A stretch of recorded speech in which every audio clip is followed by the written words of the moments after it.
प्रिय छात्राः रुचिरा द्वितीयभागः सप्तमी कक्षायै पाठ्यपुस्तकम् अस्य षष्ठः पाठः सदाचारः तस्य तृतीयभागः अद्य वयं पठिष्यामः। तस्मिन् भागे किं विशिष्टमस्ति पठनात् पूर्वं तद्विषये किञ्चित् जानीमः।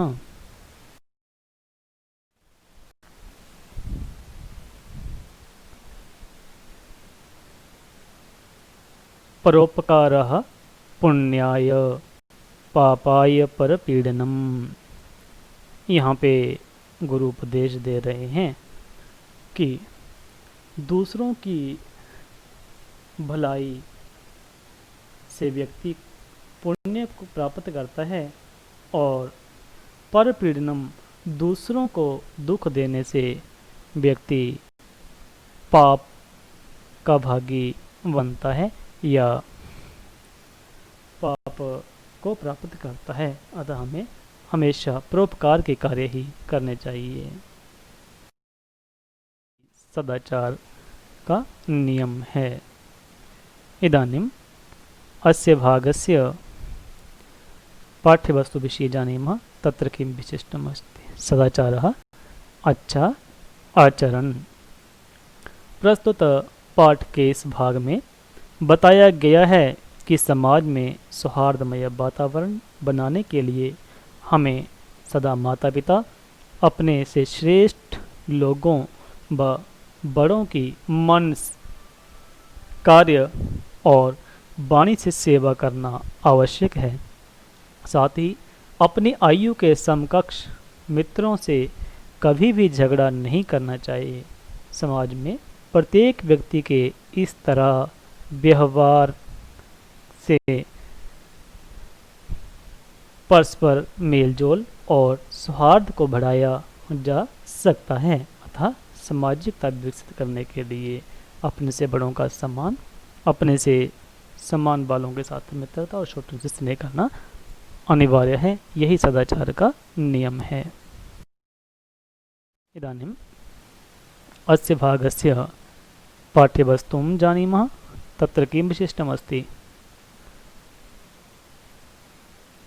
श्रेष्ठं जनं गुरुं चापि मातरं पितरं तथा मनसा कर्मणा वाचा सेवेत सततं सदा मित्रेण कलहं कृत्वा न कदापि सुखी जनः इति ज्ञात्वा प्रयासेन तदेव परिवर्जयेत्। इदानीम् अस्य भागस्य शब्दार्थान् जानीमः। मनसा मन से। यहाँ पे मन शब्द से तृतीय भक्ति में ये पद बना है मनसा, जिसका अर्थ है मन से। वाचा वाणी से। वाक शब्द तृतीय भक्ति में वाचा ये पद बना है, जिसका अर्थ है वाणी से। कर्मणा कर्म से। कर्मण शब्द तृतीय भक्ति का ये पद है कर्मणा। मातरम माता की। मातृ शब्द द्वितीय भक्ति का ये पद है मातरम। मातृ शब्द से ये बना है। हमें सदा हमेशा। सदा ये अव्यय पद है। इसमें कभी भी लिंग वचन और कार्य के अनुसार परिवर्तन नहीं होता है। कदापि कभी भी। कदा प्लस अपि यहाँ पे दो शब्दों के मेल से बना है। कदा शब्द भी अव्यय पद है और अपि भी अव्यय पद है। और कदा शब्द के अंतिम अ आ और अपि के आदि अ इन दोनों के संयोग से आ यह दीर्घ संधि हुई है। च अपि और भी। यहाँ पे भी च प्लस अपि। च के अंतिम अ और अपि के आदि आ इन दोनों के संयोग से आ यह दीर्घ संधि हुई है। ज्ञात्वा जानकर। जन धातु से कता प्रत्यय होकर ज्ञात्वा यह पद बना है। परिवर्जयेत छोड़ देना चाहिए। परि उपसर्ग पूर्वक वर्जयेत विधिलिंग लकार में बना है और वृद्धि धातु त्यागने के अर्थ में है और वृद्धि धातु से विधिलिंग लकार में परिवर्जयेत यह पद बना है। अब इस भाग के सरलार्थ को जानते हैं।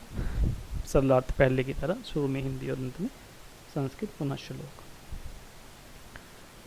श्रेष्ठ मनुष्य की, श्रेष्ठ श्रेष्ठम मनुष्य की, जन्म और च गुरु की, गुरुम की भी, अपि माता की, मातरम और तथा पिता की, पितरम पिता की, हमेशा सदा, मन से मनसा, कार्य से कर्मणा और वाणी से वाचा, लगातार सततम सेवा करनी चाहिए।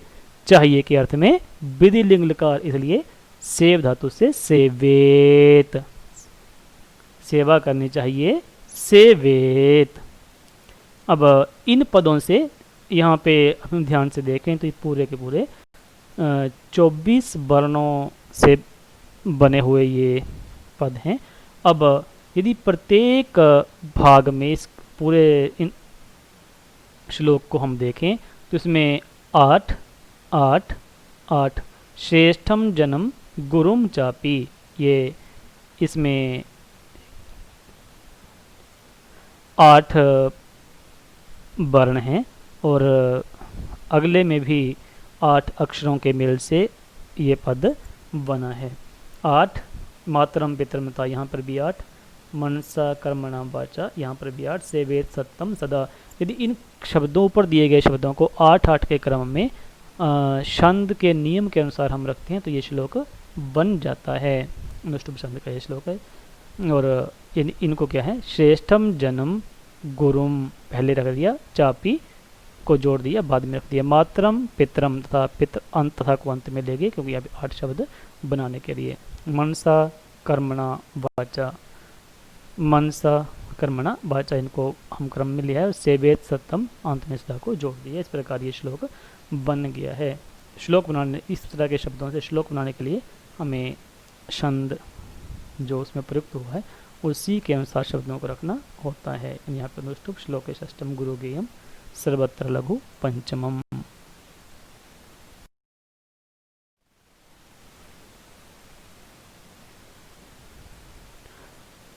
द्वितीय श्लोकम मित्र के साथ सह के साथ के योग में तृतीय विभक्ति ने से द्वारा, तो मित्रेण मित्र से मित्रेण, झगड़ा करके कत्वा प्रत्यय, इसलिए क्री धातु से कत्वा कत्वा, झगड़ा कलहम, झगड़ा करके कलहम कृत्वा, मनुष्य जनः कभी भी, कभी कदा भी, अपि कभी भी, कदापि सुखी नहीं रहता, सुखी नहीं रहता, सुखी न, ऐसा इति जान कर अर्थात कत्वा प्रत्यय, जानकर, जान ज्ञा धातु से, कर कत्वा प्रत्यय ज्ञात, जानकर, ज्ञात्वा, प्रयास पूर्वक, प्रयासेन, प्रयास के साथ,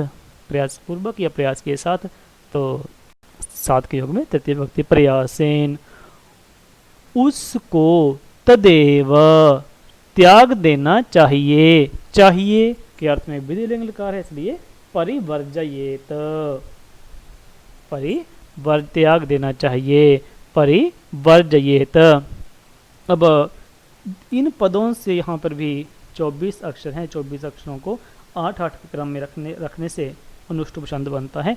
तो इनको 8 क्रम में कैसे रखा है, मित्रेण कलहम कृत्वा, यहाँ पे इसमें 8 पद हैं, न कदापि सुखी जनः, इसमें भी 8 पद हैं, इति ज्ञात्वा प्रयासेन, यहाँ पर भी 8 पद हैं। तदेव परिवर्जयेत, उसे छोड़ देना चाहिए। यहाँ पर भी अनुष्टुप छंद के उसी नियम के अनुसार श्लोक के षष्टम गुरु गेयम सर्वत्र लघु पंचमम के अनुसार शब्दों को रखा है और ये श्लोक बन गया है। इस प्रकार बड़ी कक्षाओं में हम शब्दों से श्लोक भी बना सकते हैं। इदानीं गृहकार्यं जानीमः। पद्यांशयोः शब्दार्थं सरलार्थं च लिखत, पढ़ाए गए पद्यांशों के शब्दार्थ और सरलार्थ को लिखें। मनसा वाचा कर्मणा केशाम सेवेत, मन से, वाणी से और कर्म से किनकी सेवा करनी चाहिए। मनसा कर्मणा वाचा सेवेत रिक्स्थानम सदा, यहाँ पे रिक्स्थान से पूर्ति विधेया। केन सह कलहम कृत्वा जना सुखी न भवति, किसके साथ झगड़ा करके मनुष्य सुखी नहीं रहता। शब्दार्थान संस्कृत लिखत, हिंदी में ये पद दिए गए हैं, इनसे आपने संस्कृत बनानी है या संस्कृत में है अनुवाद करना है। मन से, लगातार, झगड़ा, प्रयास से छोड़ देना चाहिए। चाहिए के अर्थ में तो यहाँ पे आप संस्कृत में इन पदों को लिखें। पूर्व में भी पढ़ाए गए हैं, शब्दार्थ में भी आए हैं और सरलार्थ में भी उन्हें पढ़ाया। इदानीं विशेष कार्य विषय जानीमः। तत् सर्वनाम शब्दः शब्दस्य शब्द रूपम संस्कृते लिखत समर्च। इदानीं नपुंसकलिंगे तत् ते तानि, तत् ते तानि, तेन ताभ्यां तै, तस्मै ताभ्यां तेभ्यः, तस्मात् ताभ्यां तेभ्यः, तस्य तयोः तेषां, तस्मिन् तयोः तेषु। अत्र इदं ध्यातव्यं सर्वनाम शब्देषु संबोधनम न भवति, सर्वनाम शब्दों में संबोधन नहीं होता। चित्रं दृष्ट्वा मंजूषातः पदानि प्रयुज्य वाक्यानि रचयत, चित्र को देखकर इस आयत में दिए गए शब्दों से चुनकर वाक्य बनाएं। वाक्य बनाने से पहले हमें यह जानना होगा कि इसमें क्रियापद कौन कौन से हैं, कौन कौन से काम हो रहे हैं। तो पहले वो जानते हैं वाक्य में कैसे बनते हैं। लिखती एक क्रियापद है और लिखंती दूसरा क्रियापद है। तो लिख कौन रहा है? अध्यापक। कहाँ पे लिख रहा है? श्यामपट्ट के ऊपर।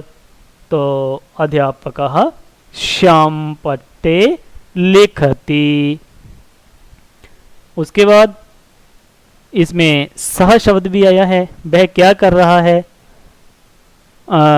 सह कक्षायाम लिखति। वह किस में लिख रहा है? कक्षा में लिख रहा है। इसी प्रकार लिखंती से आप स्वयं बनाएं। लिखंती अध्यापक को देख के कौन लिख रहे हैं? छात्राः। क्या लिख रहे हैं? अध्यापक ब्लैक बोर्ड के ऊपर से अध्यापक प्रश्न लिख रहा है। तो अध्यापकः श्यामपट्टे प्रश्नम लिखति। तो छात्र क्या लिख रहे होंगे? उत्तराणि लिखन्ति। इसी क्रम से आप अपने वाक्य भी बनाएं। सह की जगह छात्रों में ते। कुत्र? पुस्तिकायाम उत्तराणि लिखन्ति। इस प्रकार वाक्य बनाएं आप।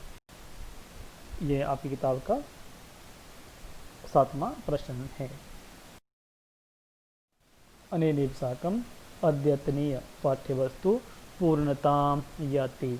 नूतनेन विषयेन साकं तथा च अस्य भागस्य अभ्यासम् आदाय पुनः उपस्थिता भविष्यामः। तावत्पर्यन्तं सर्वेषां श्रोतॄणाम् अस्माकं प्रिय छात्राणां च हार्दिकः धन्यवादः।